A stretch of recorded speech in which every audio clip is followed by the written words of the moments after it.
2025 సంవత్సరం నవంబర్ నెల 4వ రాశి కర్కాటక రాశి. ఈ కర్కాటక రాశి ఫలితాలు చెప్పుకుందాం. ఈ కర్కాటక రాశి, సింహరాశి రెండు చాలా విశేషమైన రాశులు. ఏమిటి అనేది ఒకటి చెప్తా. 9 గ్రహాల్లో సూర్యుడు, చంద్రుడు, తర్వాత అంగారకుడు, బుధుడు, బృహస్పతి, శుక్రుడు, శని, రాహు, కేతువు. వచ్చేప్పటికల్లా మొదటి గ్రహాలు సూర్య, చంద్రుడు. సూర్యుడు భర్త, చంద్రుడు భార్య లెక్క. మరి ఈ సూర్య చంద్రులకే ఇప్పుడు బాగా కష్టాలు వచ్చినాయి.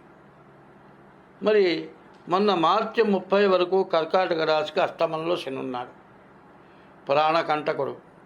ఈ కర్కాటక రాశి వాళ్ళకి యాక్సిడెంట్లో, దెబ్బలో, రోగాలు, వ్యాధులు, డబ్బులు ఉన్నవి పోగొట్టుకోవడం ఇట్లాంటి వాటి వల్ల బాగా చిక్కుబడి కాస్త బయటపడ్డారు మార్చి 30కి.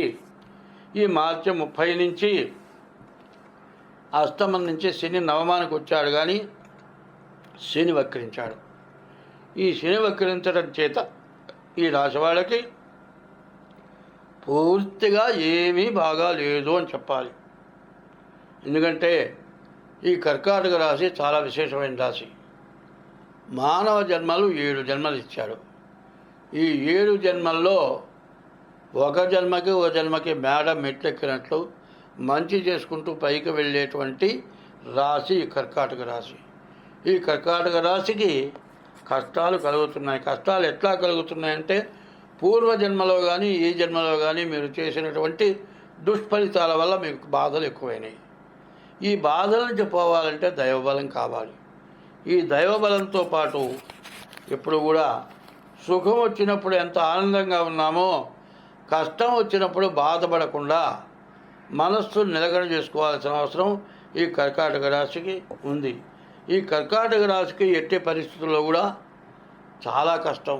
ఎటువంటి కష్టం అంటే చేసే వృత్తి దొరకదు, మరి చదువుకునే పిల్లలకు చదువు సాగదు, మరి అట్లాగే ఉద్యోగంలో కూడా బాగా సమస్యలు ఎక్కువ అవుతాయి.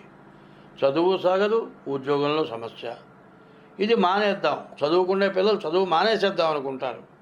అట్లా మానేస్తే తర్వాత అసలు చదువుకుంటానికి పనికిరారు. ఎంత కష్టమైనా చదివేటప్పుడు ఒకసారి తప్పినా మళ్ళీ చదివితే మంచి మార్కులు వస్తాయని పెద్దవాళ్ళు చెప్పేవాళ్ళు. చదువులో ఎప్పుడు కూడా ఒకసారి వెనకబడ్డామని మానేయకూడదు. తర్వాత టైం బాగున్నప్పుడు మంచి ర్యాంకులు వస్తాయి. కాబట్టి చదువులో కష్టాలున్నాయి, ఉద్యోగంలో అంతకంటే కష్టాలున్నాయి ఈ కర్కాటక రాశికి వాళ్ళకి. వ్యాపారం చూద్దామా, వ్యాపారం కూడా పూర్తిగా బాగాలేదు. వ్యాపార రీత్యా నష్టాలు బాగా ఎక్కువగా ఉన్నాయి. మరి కిరాణా వ్యాపారం ఉందనుకోండి, అన్నీ కూడా ధాన్యాలు, అవి నిల ఉంటే ఈ నిమ్మకు కూడా మరి పుచ్చిపోయే పరిస్థితి ఉంది. సరుకును ఉన్నది జాగ్రత్తగా అమ్ముకోండి ఈ 2 నెలలు, కాకుండా కొత్తవి కొనొద్దు. తర్వాత వ్యాపార రీత్యా చాలా ఇబ్బందులు ఉన్నాయి. తర్వాత ఎలుకలు ఇబ్బంది పెడతాయి. ఎలుకల్ని ఇబ్బంది పెట్టే పని చేయొద్దు. మరి ఒక చోట నేను చెప్పా, బస్తాల్లో డబ్బాల్లో పోసి మూతలు పెట్టేవాళ్ళు. పెద్ద పెద్ద డబ్బా, బస్తా బట్టే డబ్బా, మూతలు పెడితే మూతలు పడదోసి మరి కందిపప్పు, మినప్పప్పు, ఉప్పు, చింతపండు అన్నీ కలిపి పారేస్తున్నాయి. దొరికిన ఎలుకల్ని దొరికినట్టు చావకోవటం మొదలుపెట్టారు. నేను అప్పుడు ఏం చెప్పానంటే, అన్నీ మూతలు తీసేయండి, అన్నీ కలిసిపోవంటే అమ్మో బస్తాలు మొత్తం పాడైపోతాయన్నారు. బస్తాలు మొత్తం ఏం పాడు కావు. ఎలుక స్వభావం ఎట్లాంటిదంటే దానికి కావాల్సినంతవరకు ఏది కావాలో అది తిని వెళ్ళిపోతుంది. నువ్వు దాచిపెట్టినా, ఒక ఎలుకని కొట్టినా కచ్చబట్టి కరుస్తుంది, ఉన్న వస్తువు మొత్తం నాశనం చేస్తుంది.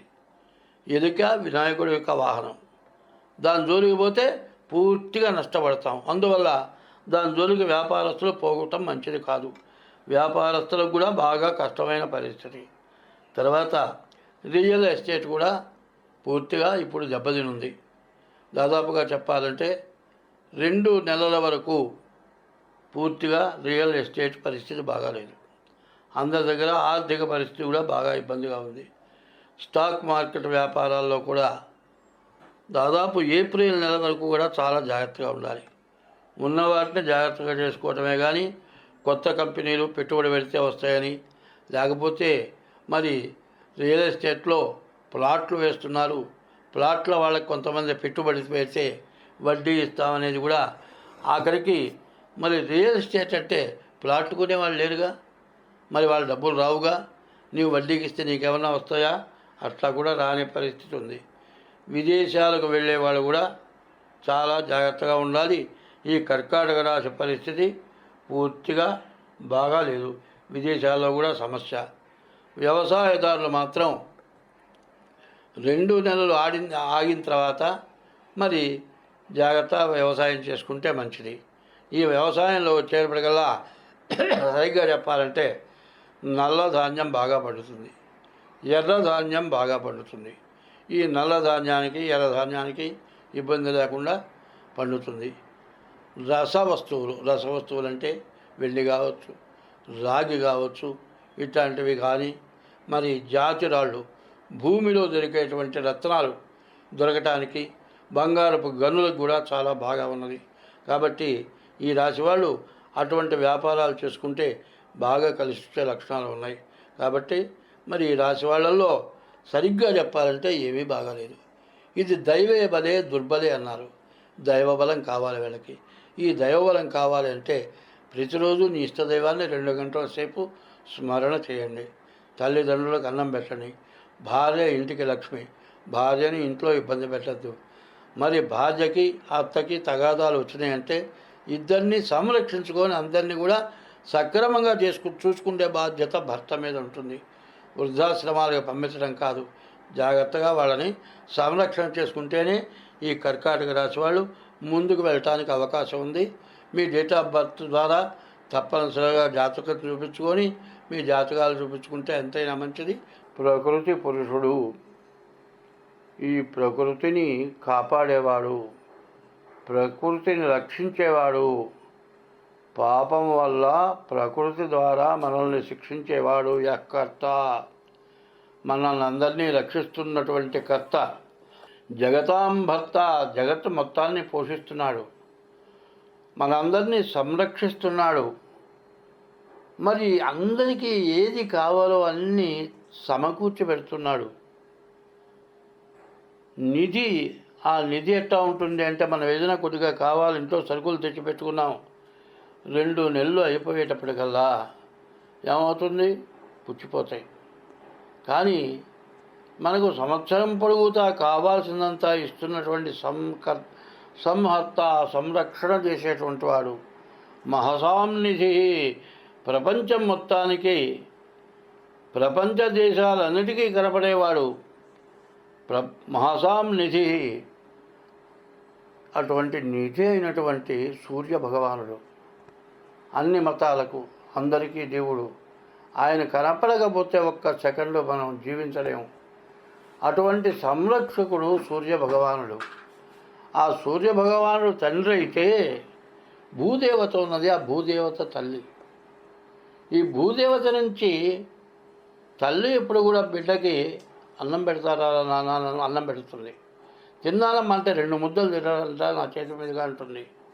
ఆ విధమైన ప్రేమతో అన్నం పెట్టే తల్లి. అటువంటి తల్లికి అన్నం పెట్టినది భూదేవత. భూదేవత నుంచి సర్వం వస్తోంది. మరి సూర్యభగవానుడు పైన తండ్రి, కింద ఉన్నది భూదేవత తల్లి. ఈ తల్లిదండ్రుల వల్ల మనమంతా 84 లక్షల జీవరాశులు, భూమి లోపల 21 లక్షలు, భూమి పైన చెట్లతో సహా 21 లక్షలు, ఆకాశంలో 21 లక్షలు, సముద్రంలో 21 లక్షలు. ఈ 84 లక్షల జీవరాశుల్ని కూడా పైన ఉన్నటువంటి తండ్రి అయిన సూర్య భగవానుడు, కింద ఉన్నటువంటి భూదేవత మనల్ని సంరక్షిస్తోంది. అటువంటి తల్లిదండ్రులకు మనం చేసినటువంటి దుష్కృత్యం వల్ల వాళ్ళకి మన మీద కోపం వచ్చింది. ఇట్లా మీరు పిల్లవాడిని తప్పు చేస్తే తల్లిదండ్రులు దండిస్తారు. అట్లాగే ప్రకృతి పురుషులు సూర్య భగవానుడు, భూదేవత, వాళ్ళు స్త్రీ పురుషాదులు, వాళ్ళ వల్ల వాళ్ళకి బాధ కలగటం వల్ల మనల్ని ఈ సంవత్సరం శిక్షించారు. రోజు కనీసం 2 గంటల పాటు నీకు వచ్చిన మంత్రం ఓం నమో భగవతే నారాయణాయ లేకపోతే ఓం నమ శివాయ ఇటువంటి మంత్రాన్ని పొద్దున్నే స్నానం చేసి ఈ మంత్రం జపం చేసి సూర్య భగవానుడికి నమస్కారం చేస్తే మనకు ప్రకృతి సిద్ధించి ఈ రకమైన సమస్యలు వ్యాధులు అన్నీ పోతాయి. మనం అంతా బాగుంటాం. స్వస్తి.